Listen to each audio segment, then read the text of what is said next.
Welcome to Yankee Chronicle. Our show this week is presented by the members and friends of the First Baptist Church here in New London, who strive to work together to understand how we can be agents of God's grace and redemption, healing in our world.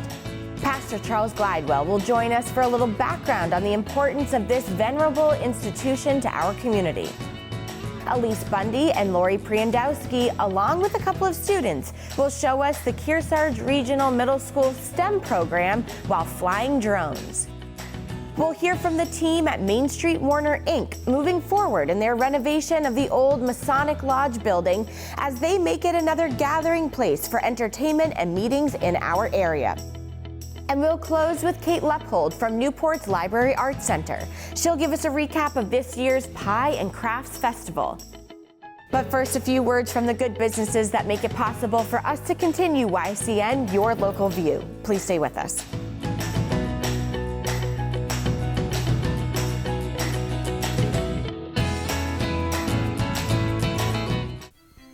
This program is supported by MainStreet Bookends of Warner. For books, toys, games, cards, gifts, and a gallery of local art. MainStreet Bookends of Warner.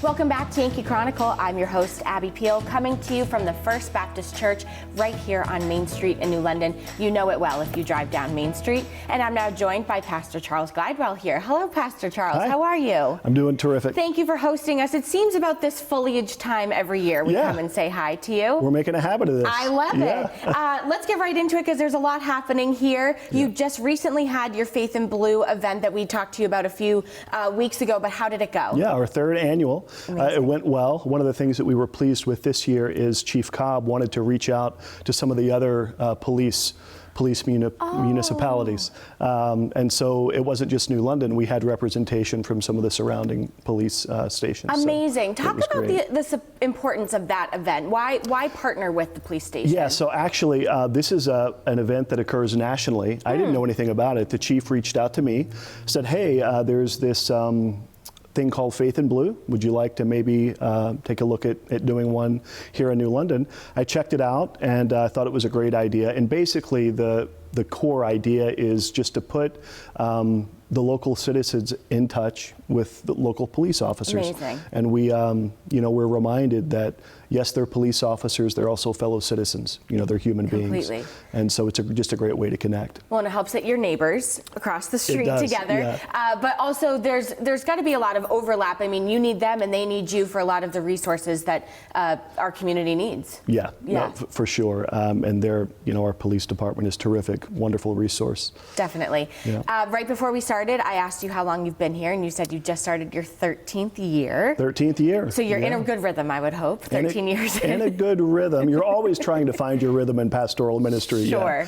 Yeah. But it's been a terrific ride so far. Amazing. Talk about some of the things happening here at the First Baptist Church, what's coming up. You have a new minister here as well. We do, joined. yeah. So we've got an assistant pastor. He just finished his first year. Great. He's finding his rhythm as well. Yes. Tim Smith, he and his wife, Courtney, they moved up here from New Orleans. Okay. And they're liking the change. That's a lot to get used to. Have they done a winter yet? Or are they okay? They have. Okay. They've done a winter yet, and I let them know that every winter is a little bit different. Yeah. So don't ever base, the coming winter on the last winter because like every season, hold on right? tight and see what you get to. Exactly. Yeah. But no, things are going well. The good thing about having an assistant pastor is we can, the idea is that we can do more. We can reach out more. Sure. And so we are excited about that. Our mission statement is grow, love, serve.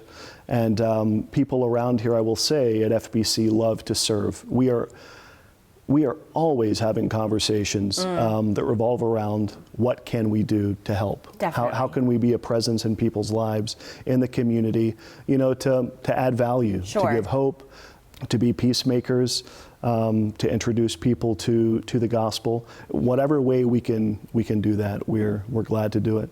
One of the things that we're doing is again, this is our third year to do this. We are on Halloween. We know how much fun we have around here. Yes. The congregation is always so good to entertain my ideas In fact, I can't think of an idea that they've shot down without How about trying that? it. Yeah, That's a good track record. Pretty good track record. So we, the short version of this is on Halloween, whenever we celebrate that in the community, we have a s'more station. Fun. And so we'll have about 3 different fire pits out here on the front lawn. And yeah, it's been a hit. I People love that. like s'mores. People love s'mores. They love And graham crackers, marshmallows, sugar. and chocolate. Yeah. What could go wrong? and it's funny, they either do that on their way in or on their way out. As the kids are from their hitting the trick-or-treating. absolute peak of the sugar intake, yes. Exactly. You're the place to stop. Talk about the 2 services that you offer on Sundays, because Yeah. I think that that's something that, as a kid, I only knew of the one at 9 Sure. a.m. on a Sunday, and now you've included this other part of it too. And I think it's important for our viewers to know that there's 2 services that people can join. Yeah, out of curiosity, what was that one service like? Did it feel pretty traditional? Yes, exactly. I was going to say traditional, yeah. And so I love traditional services. One of the things that I think the church has found over the years is there are a wide range of sensibilities, Sure. and tastes, if you will. And, different things speak to different people. And so we do have 2 different services, and they're quite distinct. So our 9 o'clock service is a traditional service. I wear, vestments. We have music played on the organ, Sure. traditional hymns, which I personally love. And at the gathering at 11 o'clock, we have, I think you can see the drum set there behind you. My son actually plays that. Love that. Bass guitar, piano, praise hymns. Amazing. And, the sermon is the same for each service, but each service has its own distinct feel. Yeah, kind of great to give people a sense of figure out what you like. Yeah, exactly. And 11 o'clock, both of our services are casual in the sense that we truly mean it when we say come as you are. Right. The 11 o'clockers, I think, maybe feel a little more comfortable leaning into that, come as you are. Sure. Shorts, shirt, depending on the weather. Very Whatever you're casual. doing, yeah. Very casual. Before I let you go, my favorite Christmas tradition is to come to Christmas Eve here. Yeah. I have done it. I am 32 years old, and minus 1 year of COVID, I have come for 31 years. Yeah. Talk about just the celebration that you do to end Christmas Eve every year here.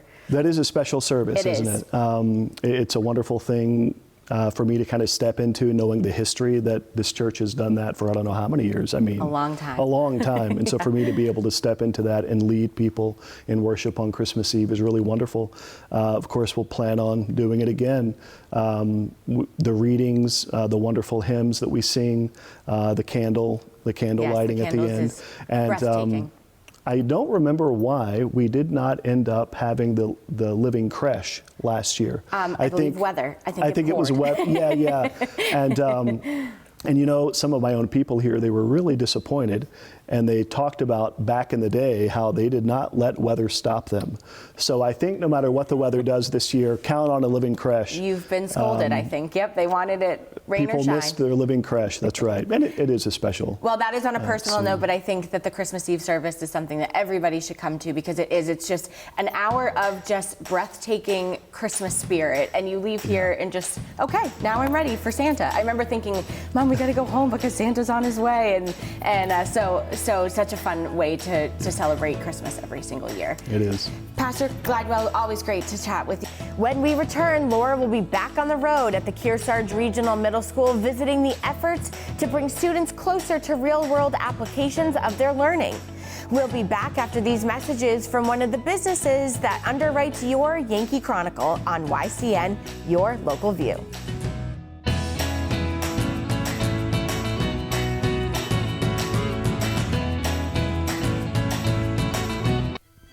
This program is supported by the Innertown Record, your weekly hometown community newspaper covering the Kearsarge Sunapee Sunshine region of New Hampshire. The Innertown Record.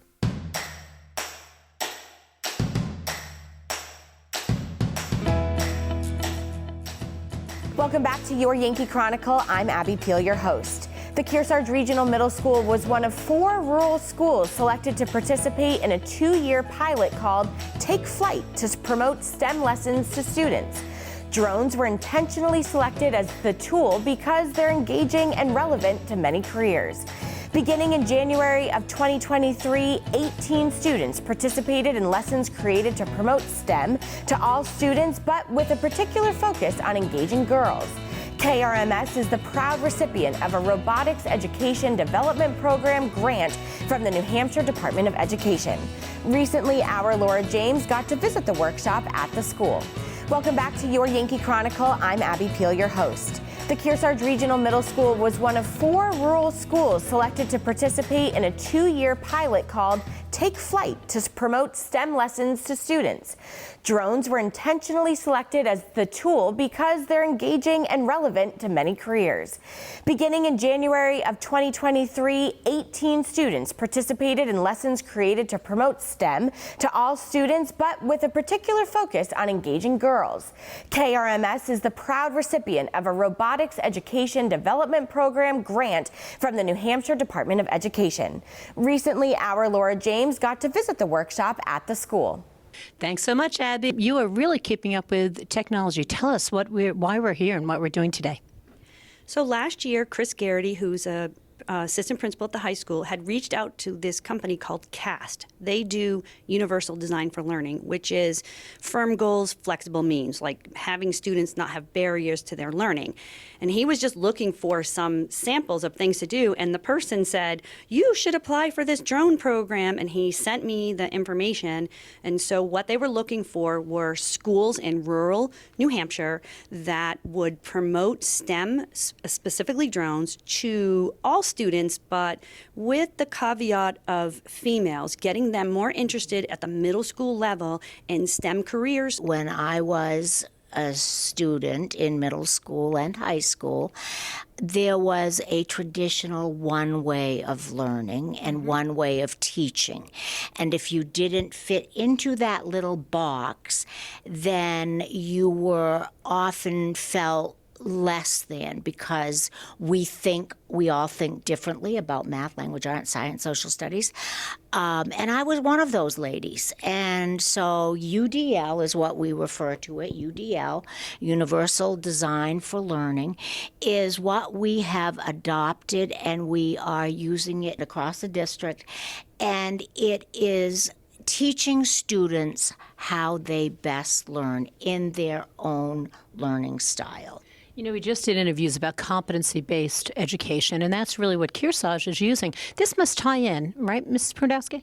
It does. So what we're looking for students to do is understand science principles and math principles, but applying it using the drone. So how much weight can it carry? Where does it have to go? How do you cover this field? And so the kids get to apply it right away. And then they find out they actually don't know the math or the science behind it until they try to apply it. And that allows them to kind of go back and think about their actual book work or their study works, because they get to apply it in something that's really engaging and really innovative. You know, and I keep looking to my left because we have 2 wonderful 8th graders with us who've been doing this now for a year. It looks like a mini little helicopter. Tell us about it.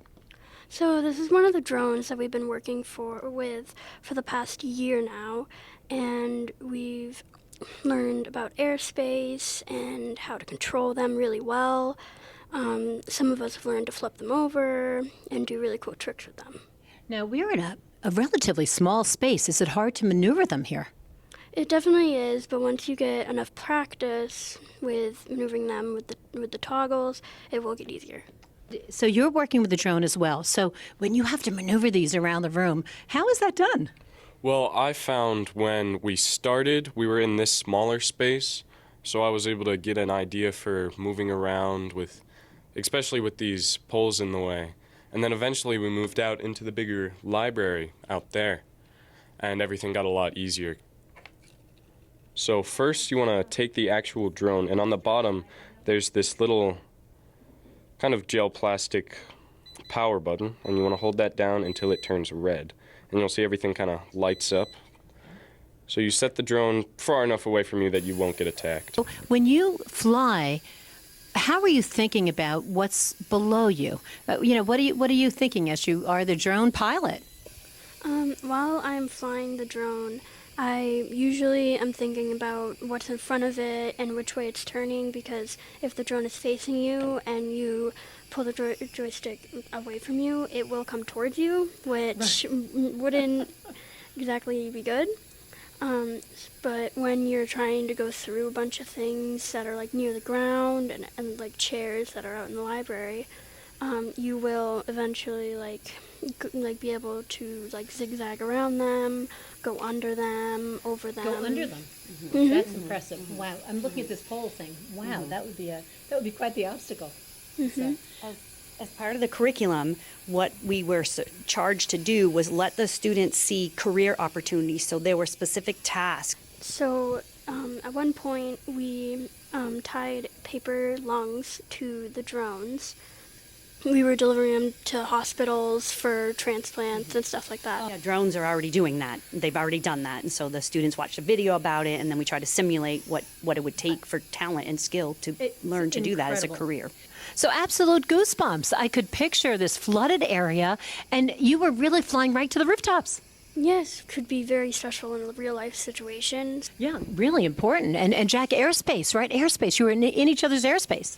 Yes, airspace was a big thing last year, where we specified that one of us would fly in a lower airspace and one in a higher so that we could never hit each other. Thank you, Abby. This has been awesome. Back to you.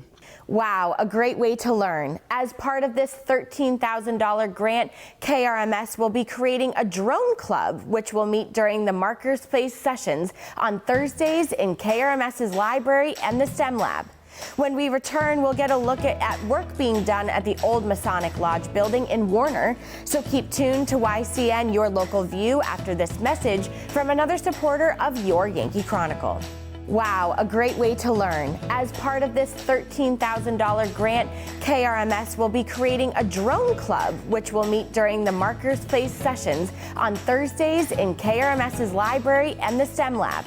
When we return, we'll get a look at work being done at the old Masonic Lodge Building in Warner. So keep tuned to YCN, your local view, after this message from another supporter of your Yankee Chronicle.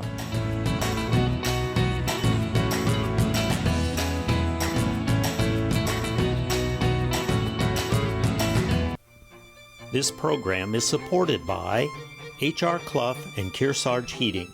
Their full-service model offers oil delivery, propane, motor fuels with design, installation, service, and maintenance of all types of oil, gas, and alternative energy systems, as well as air conditioning, water conditioning systems, and their highly trained and friendly staff will assist you throughout the process of buying, installing, and servicing a full line of energy products. H.R. Clough and Kearsarge Heating.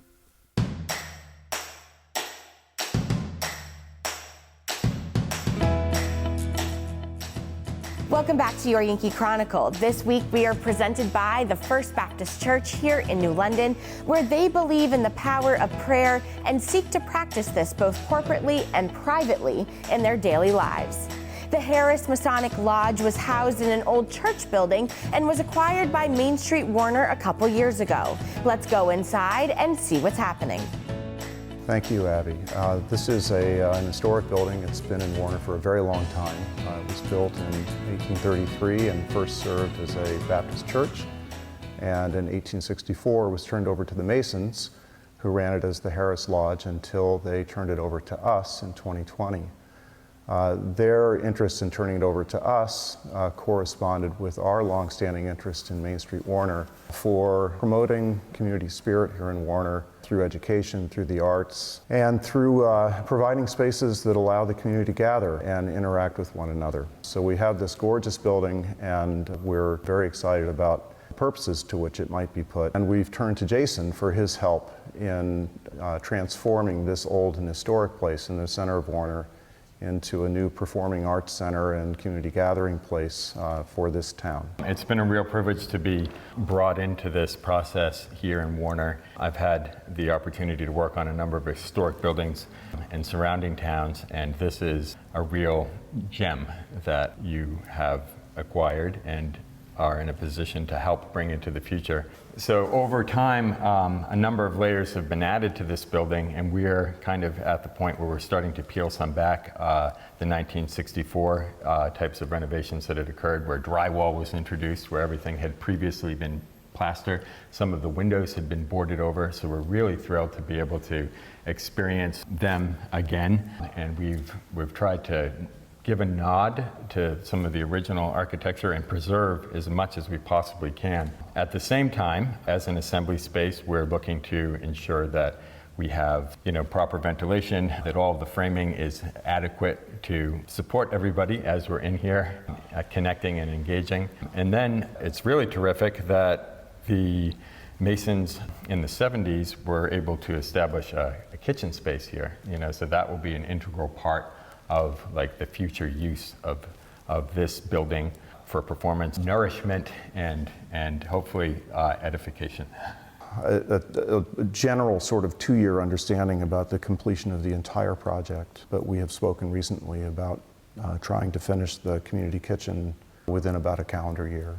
As we've thought about this space, we've thought about it not only as a performing arts space and as a place where the community might gather, we've also thought of it as a really important educational space for the town. MainStreet Warner has long had a relationship with Simon's Elementary School next door, and we want to deepen that relationship by offering this space as a venue for music lessons, for music performances, the adjoining kitchen space as a place where students might learn about nutrition, might learn about cooking.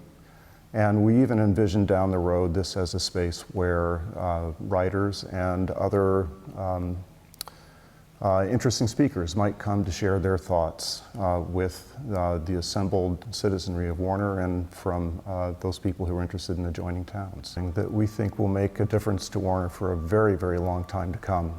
The plans that we have will be expensive. One of the reasons that the Masons chose to sell the building to MainStreet Warner was because of our 20-year history of serving the community, as evidenced by Jim Mitchell Park and the amphitheater across the street. And they believed in us. They believed that we would renovate this building, undertake this project in such a way that the community of Warner and its spirit would be honored by this building and their gift for years to come. We have begun the process of securing funds for this project. We have received a number of generous grants from various sources, but there's still a lot of ground to cover. We are looking forward in the months ahead to launching a fairly big capital campaign for the purpose of raising more funds that we'll need to complete this building. But we also invite the contributions of people at every possible level, work provided, help in raising funds, to make this vision, this dream come true. If this is something that appeals to you and you would like to help us, please visit our website. It's nice that they have a vision for Warner that includes preserving its old structures. If you are in Warner during the Warner Fall Foliage Festival, stick your head in and take a look. When we return, we'll visit the recent Pie and Craft Festival in Newport. But first, these words from other good businesses that support programming on YCN, Your Local View.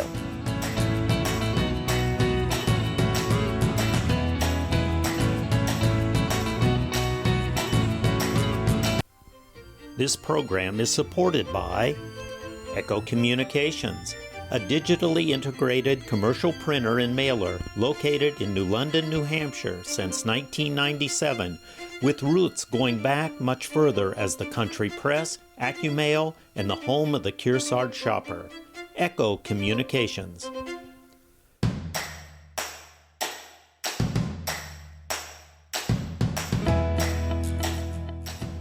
Welcome back to Yankee Chronicle, the who, what, where, and when show of the Lake Sunapee region. I'm your host, Abby Peel. One of the great events in our region each September is the Newport Library Arts Center's Pie and Crafts Festival. Tell us about this year's, Kate.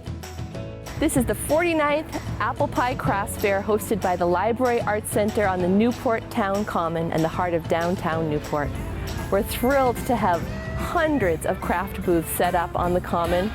Many food vendors, live music all day long.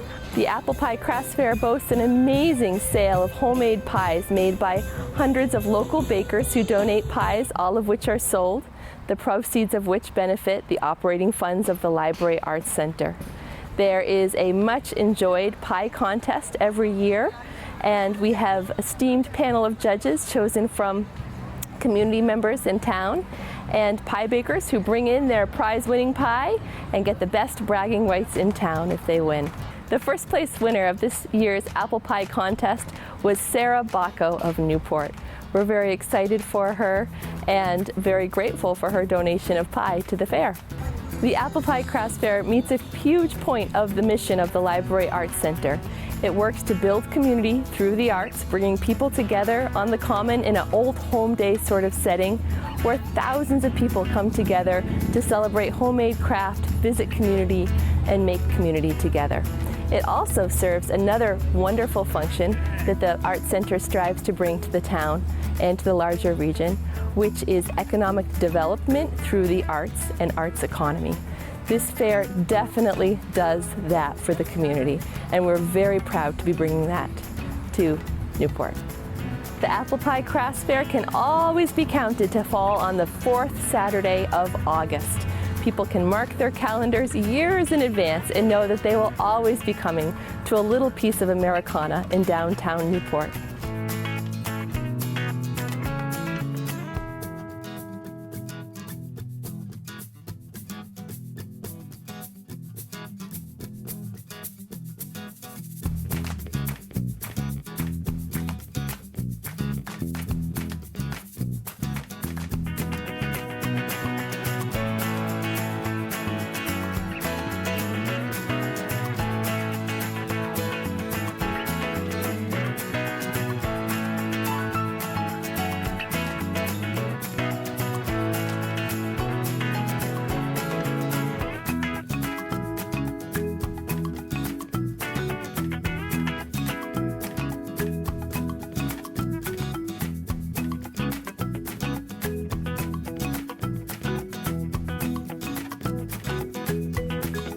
The Library Arts Center is a community arts center.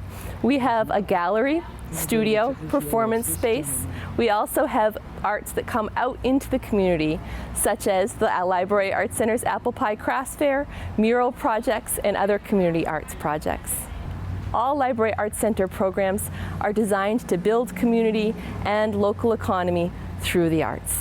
If you visit the Library Arts Center's gallery right now, you'll have an opportunity to see an incredible display of local quilts made by the Sunapee Quilt Guild. This show is a biennial show for us and is a community favorite.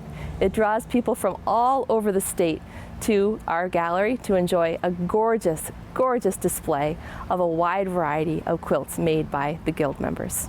The Library Arts Center, based in the heart of downtown Newport, in the back of the library building, the Richards Free Library building, is right on the town common at 58 North Main Street.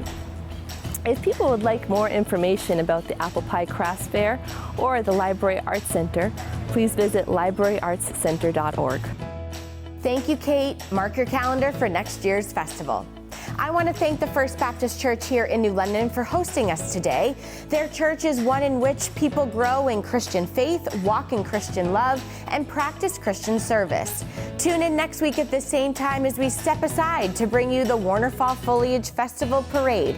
In 2 weeks, we'll return here to give you a tour of the new Bradford Preschool and meet some of the people that made it happen. Casey Lashier and Andy Jeffrey will tell us about Glean Kearsarge. And we'll close with Jen Easton and John Wage for a lesson on loon watching. Tune into YCN's live Game of the Week next Tuesday as the Cougar boys soccer team hosts the Hawks of Hopkinton at 3:54 p.m. Games replay on Sundays and Mondays at noon and 7 p.m. on TDS channels 13 and 1013, NCTV 8, Roku, Apple TV, and for those that don't have cable, our YCNnow.com website carrying all of our programming on demand anytime. I'm Abby Peel. Join us again in 2 weeks from the First Baptist Church for a fresh edition of your Yankee Chronicle. Enjoy beautiful fall, everyone.